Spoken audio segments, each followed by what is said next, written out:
इस पर डेली मंथन करना होगा, विचार करना होगा कि हम कौन है, कहां से आए। आपस में खींचातानी रखते हो अभी भी भगत हो गए। अच्छे इंसान तो जगत वाले भी ना करते ऐसा जैसे भगत कर रहे हैं।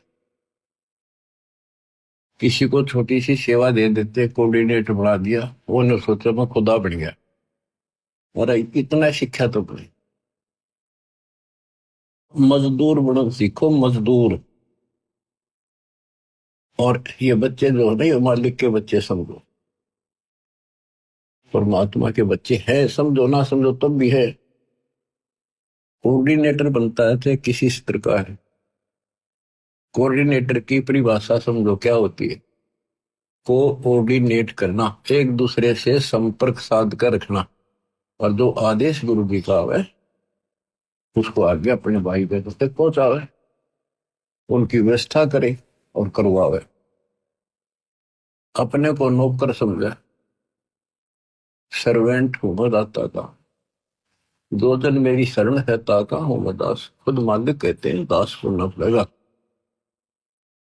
तो इसी प्रकार आपने अपने को एक नौकर समझना होगा और संगत उस मालिक के बच्चे हैं। ये सत्कर मान लो, आप भी उसी के बच्चे हो, ऐसी बात नहीं है, पर आपको सेवा दूसरी दे दी है तो इसको संभाल कर फिर कह दिया आपको, आपकी सेवा हटा दी। मेरी सेवा क्यों हटा दी, मैं इतने दिन से कर रहा था। ये बातें भी कमजोरी है आप, यह भी कमजोरी है आप। जब भी किसी को कहा जाए सेवा बदल दी, खुश होकर भाई, मतलब मन में ऐसा भाव नहीं आने दे कि जैसे मैं दुखी हूं। और तो वो भगवान तो देखेगा, ऊपर से ना दिखाओगे अंदर होगा तो भी आपको नुकसान होगा। तो हाथ जोड़ के कहा जी, और कोई सेवा दियो मजदूर ने, और दियो, दया करियो, मेरे भी कर्म बनते रहे। और तुम अहंकार बना लो हो, एक दूसरे में दोष देखते हो। और कई देखा है कि कोऑर्डिनेटर या जिसकी जो भी व्यवस्था लगाई जाती है वो व्यवहार भी ठीक नहीं करते, धमकान लग जाते, फुड़कान लग जाते। और कुछ ऐसी भी शिकायतें आई हैं जो बहन बेटियों के साथ गलत मैसेज भी डालते हैं। तो वो दुष्ट लोग ना तो कोऑर्डिनेटर के योग्य है ना वो भगत के योग्य। तो ऐसा तो संगत माई कुसंगत उपजेगी। और ऐसी कुसंगत होगी फिर हम रखेंगे नहीं उसको खेत में। किसान उस कुबाड़ को पाड़ कर खेत तो बाहर फेंक देता है, तो उसको आप मिशन से निकाल दिया जाया करेगा। परमात्मा ने हमें, हम गंदे हो गए थे, ज्योति निरंजन फरिया दुर्गा, हम नीच हो गए थे, वहां से सबको नीचे पटक दिया। कहीं हम औरा का भी मन खराब ना करते। और वहां से आने के बाद, निकालने के बाद, ये दोनों दुश्मन हो गए भगवान के, काल और दुर्गा। हमने तो इतना ज्ञान नहीं कि हमें क्यों निकल, गलती खुद करी, निकाल दिया तो द्रोही हो गए। इसी प्रकार जो यहाँ गलतियां करते हैं उनको यहाँ से निकाल देते हैं, वो फिर दुश्मन बन जाते। कर्म खूब फोड़वा होगा काल उनके, थोड़े बहुत रह रहे थे उन्हें कति नष्ट करवा देगा, साधु संतां के विरोध करवा कर। तो बचना है तो बच लो, ये बार बार दाव नहीं लगेगा। दास ने समझाने में कसर नहीं छोड़ी, और वह दिन रात मैंने दास भी कर रहा है। मैं उस मालिक से डरता हूँ, आप उसके बच्चे हो, मैं नौकर हूं। नौकर की कोई औकात नहीं है, अपने काम ना करे, नहीं करेगा तो मालिक उसको दंड देगा। सेवा करेगा उसके ठाठ कर देगा। ये कबीर जगत सेठ है, इसके घर में कोई कमी नहीं। ये तो नसीहत दी है आपको, समझदार हो, इसका पालन करो। और संगत से भी निवेदन करता हूं,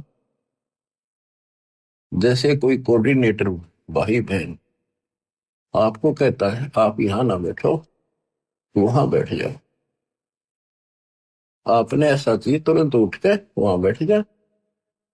और कोई ना कोई यहाँ की बात है तो आप भगत नहीं हो, आप तो जगत से गिरे हुए हो। ये तो सामान्य व्यक्ति भी कहते भाई यहाँ नहीं, वहां बैठे तुरंत उठ के बैठ जाते हैं वो लोग भी। तो इसी में विरोध बन जाता है। यहाँ क्या फर्क पड़ता है। फिर कोऑर्डिनेटर के करे, उसने कहा होगा तो खड़ा हो यहाँ से, थोड़ा बहुत करड़ा ही बोलना पड़ेगा। उससे की शिकायत करेंगे फिर कोऑर्डिनेटर की, उसका व्यवहार अच्छा नहीं है। मेरे पास ऐसी ऐसी शिकायतें आती हैं जो नहीं आनी चाहिए। खुद गलती करते हैं, दो कोऑर्डिनेटर में देखते हैं। एक कहता मैं बस में आ रहे थे आश्रम में, मैं अपनी पत्नी के साथ बैठा था और कोऑर्डिनेटर बोला यहाँ नहीं, आप इधर बैठो। बताओ क्या फर्क पड़ गया। हम इकट्ठे थे, खाना इकट्ठा खाना पड़ जाए। ये बातें को कहने की है। जब एक व्यवस्था है, वो लेडीज में लेडीज बैठे, जेंट्स में जेंट्स बैठे, तो भाई होते बहन हो, एक मर्यादा है। और फिर उस कोऑर्डिनेटर की शिकायत करी। बताए इनकी मैं कहां तक शिकायत सुनूं। सुधर जाओ, एक के नहीं सुनी जा करती, सामूहिक शिक्षा दी जाती है, अमल कर लो इन पे। कर्म बतेरे फोड़ लिए, इस ज्ञान का असर क्या हुआ। पूछता हूं गुरुदेव का, रामपाल दास का नाम, और गले प्रेम की रस्सी, जहां खेतो आ जाऊं, तो करो तो आ जाऊं, दूर दूर करो तो जाऊं, जो रखो तो हीरो, जो देव सो खाऊं। तो यहाँ चलते हो ना इस तरफ मुंह करके, कम से कम जब तो ध्यान रखा करो इन बातों का। आदि समस्या खुद पैदा करके रखते हो, फिर सारा दिन भक्ति मन नहीं लगे, एक दूसरे की खिंचाता नहीं करते हो, कर्म खराब होते हैं। जब तक इस स्थिति में नहीं आओगे, थारी भक्ति नहीं बढ़ेगी। तो सत्संग के माध्यम से कबीर साहब कहते हैं, जो जन मेरी शरण है ताका हूं मैं दास। हमारे से पहले वो की तरह कुछ कर देता हूं हमारे लिए।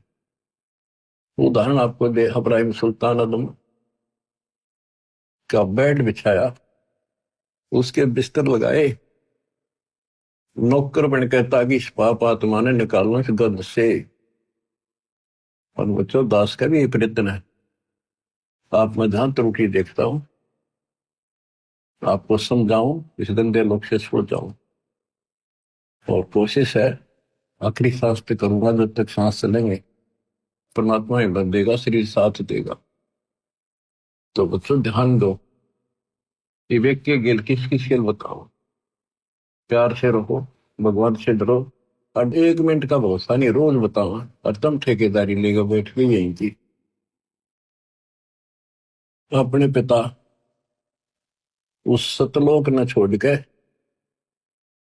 जब तक इस सारा सुख इस नरक में हमारे साथ आकर लगे 120 वर्ष पे, और हमारे अंदर ये गंध था, इसे हटाने की चेष्टा करते रहे, पर हमने सुने नहीं। सुख तेरे दिए, तो सुख सागर आए इसलिए थे कि न थोड़ी बहुत राहत दे दो, काल न ते पीस रखे। थोड़ा सा सुख होते हैं, फिर पक्के एजेंट काल के बन जाते हैं, बकवाद वही करनी, भगवान से दूर हो जाएगा।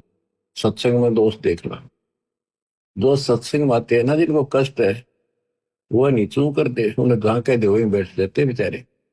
जो खाने में मिल जाए वही खा के उठ जाते हैं। जिनको सुख गणा हो गया वो आकर बकवाद करते हैं सत्संग में, और फिर इसी चोट लगेगी, याद रखोगे। बच्चों का खेलना बनाओ इसको। इतना सत्संग सुनाता हूँ, इतना उदाहरण देता हूँ, फिर भी असर नहीं होता, पत्थर हो गए क्या तुम। तो इसलिए निवेदन है और आशीर्वाद है और निर्देश और आदेश है, मिलकर चलो, भगवान से बढ़कर सेवा करो, किसी को अपने से नीचा ना समझो, मालिक के बच्चे अपने भाई बहन से। जब तक आपकी भावना इतनी भी नहीं बदली, तो उस सच्चे दरबार में जाओगे कैसे। तुमने बढ़न कौन देगा वहां पर, जिसके लिए रोज इच्छा करते हो।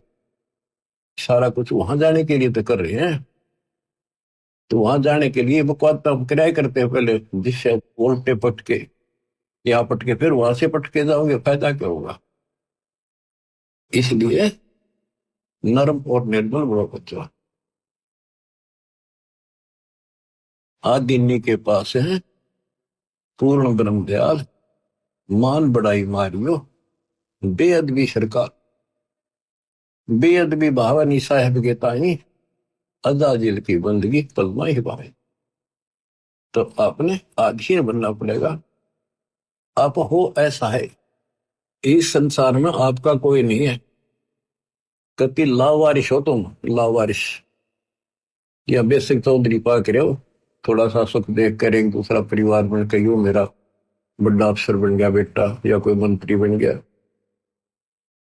अब कोई आपत्ति आ गई ना, और यहां से संसार छोड़ कर जाना पड़ गया, जब पता चलेगा तुम्हारा वारिश कौन है। तुम्हारा वारिश कबीर भगवान है, उसकी तुम सपने भी ना लेते, और झूठे इस संसार के नातों को इनको महत्व देते हो। जगत का पेख ना पेखा, धनी का नाम ना ले। खिड़की दे दे रोएगी सुरता तो चल देगी अकेली, टक्कर मार कर रोएगी जब सारे संसार ने छोड़ कर जाएगी अकेली। ये कोई साथ नहीं मरेगा तेरा।